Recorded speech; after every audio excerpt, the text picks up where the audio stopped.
आप देख रहे हैं समाचार एजेंसी ऑफ इंडिया में साइन न्यूज।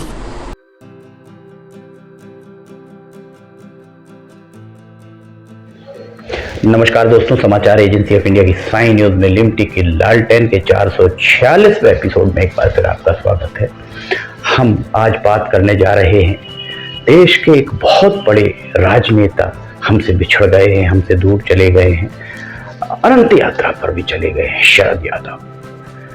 शरद यादव एक दैदीप्यमान चेहरा भारतीय राजनीति ने खो दिया है। शरद यादव के पास संगठन चलाने की अद्भुत क्षमता थी। पूरा उनका सियासी जीवन बेदाग ही रहा है। समाचार एजेंसी ऑफ इंडिया की साइन न्यूज में लिमटी की लालटेन के 446वें एपिसोड में आपका एक बार फिर स्वागत है। खाटी समाजवादी नेता शरद यादव का अवसान भारतीय लोकतंत्र के लिए एक शायद कभी ना भरने वाली क्षति माना जा सकता है। वे समाजवादी क्षेत्र के संभवतः दूसरा बड़ा चेहरा थे।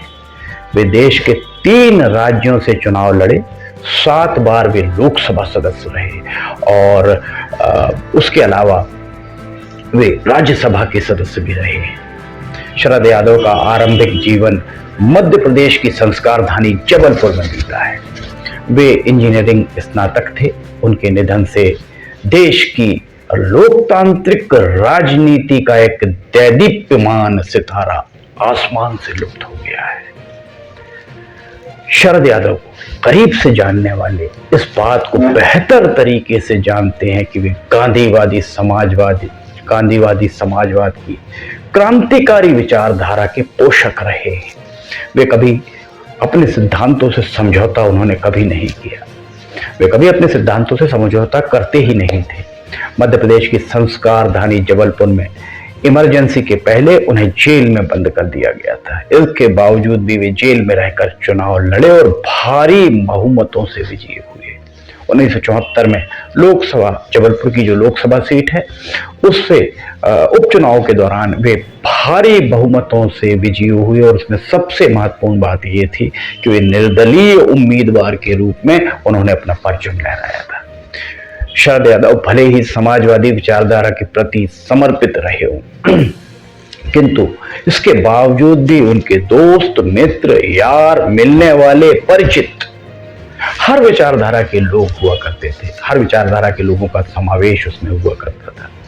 वे सभी को साथ लेकर चलने में विश्वास रखते थे। बहुत कम समय में वे युवाओं में एक लोकप्रिय चेहरा बनकर उभरे थे और उसके बाद जब युवावस्था में थे, उसके बाद उन्होंने पीछे मुड़कर कभी नहीं देखा। वे बहुत ही मृदुभाषी और मिलनसार व्यक्तित्व के स्वामी थे। समाजवादी विचारधारा के होने के बाद भी चौधरी चरण सिंह ने उन्हें अपने सानिध्य में लिया था। चौधरी चरण सिंह का भी प्रभाव शरद यादव के व्यक्तित्व पर कहीं ना कहीं देखने को मिलता था।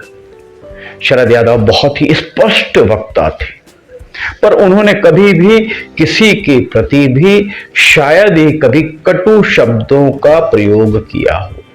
शरद यादव का 4.5 दशक तक, लगभग 45 साल तक केंद्रीय राजनीति के आधार स्तंभ के रूप में जाने पहचाने जाते थे। दिल्ली में जब हम पत्रकारिता करते थे, उस दौरान उनसे अनेकों भेंट हुआ करी। उस दौरान बहुत बार उनसे मुलाकात हुई। एक बार हमने शरद यादव जी को सुझाव दिया था कि मध्य प्रदेश के वे लोग जो दिल्ली में रहकर व्यवसाय करते हैं, राजनीति करते हैं, पत्रकारिता करते हैं या किसी भी क्षेत्र में है पर मध्य प्रदेश मूल के हैं, उन्हें एक छत के लिए नीचे लाया जा सकता है। शरद यादव शायद उन्हें ये बात जम गई और उन्होंने अपने सरकारी निवास पर दोपहर के भोज में मध्य प्रदेश से जुड़े सभी लोगों को आमंत्रित किया था। शरद यादव में संगठन चलाने की अद्भुत क्षमता थी। ये क्षमता उनमें कूट कूट कर भरी हुई थी। जब भी शरद यादव को याद किया जाएगा तो उन लोगों के सामने ये बात भी आएगी कि लोकनायक जयप्रकाश यादव के प्रिय पात्रों में उनका शुमार था। उन्होंने लगभग 5 दशक के राजनीतिक जीवन में अपने दामन में दाग नहीं लगने दिए। उनके दामन में अगर दाग खोजने का प्रयास किया जाए तो लोगों को सालों लग जाएंगे, फिर भी लोगों को शायद ही उनके दामन में दाग मिल पाए। विपक्षी दलों के द्वारा जब भी किसी मसले पर सरकार को घेरने का प्रयास किया जाता था या आंदोलन किया जाता था तो शरद यादव का चेहरा ही आगे किया जाता था। ये बात भी सत्य है। शरद यादव ने कभी भी समझौता करने वाली सियासत नहीं की। उनका जीवन बहुत सादा था और माफ कीजिएगा, उनमें उसमें ग्रामीण परिवेश की महक भी आती थी। सियासी बयान में अनेक नेताओं का नाम लिया जाता है, पर कभी ना कभी उन नेताओं के नाम के साथ असंतोष शब्द जुड़ता है। कहीं ना कहीं भी असंतुष्ट रहे हों, पर शरद यादव शायद ही कभी असंतुष्ट रहे हैं और असंतोष जैसी चीज उनके सामने कभी भी नहीं आई। हवाला कांड की आंच शरद यादव पर आई। उन पर 5 लाख रुपए लेने के आरोप लगे। जैसे ही आरोप लगे उन्होंने बहुत ही स्पष्टवादिता के साथ लोकसभा की सदस्यता से इस्तीफा दे दिया था। इसके बाद जब एक कोर्ट से अदालत से बेदाग बरी हुए तो उनकी ईमानदारी के चर्चे जमकर हुए। शरद यादव का जन्म मध्य प्रदेश के होशंगाबाद, जो अब नर्मदापुरम के नाम से जाना जाता है, कि बाबई तहसील, बाबई को अब फिलहाल माखन नगर के नाम पर जाना जाता है, वहां के अखमऊ गांव में एक किसान परिवार के यहाँ हुआ था। बहुत गरीबी से निकलकर शरद यादव दिल्ली की सियासत पर एक शक्तिपुंज बनकर उभरे, इस बात से इंकार नहीं किया जा सकता। शरद यादव की एक विशेषता थी कि विपक्ष को वे अंतिम समय तक जमीनी स्तर पर एकजुट करने का प्रयास करते रहे।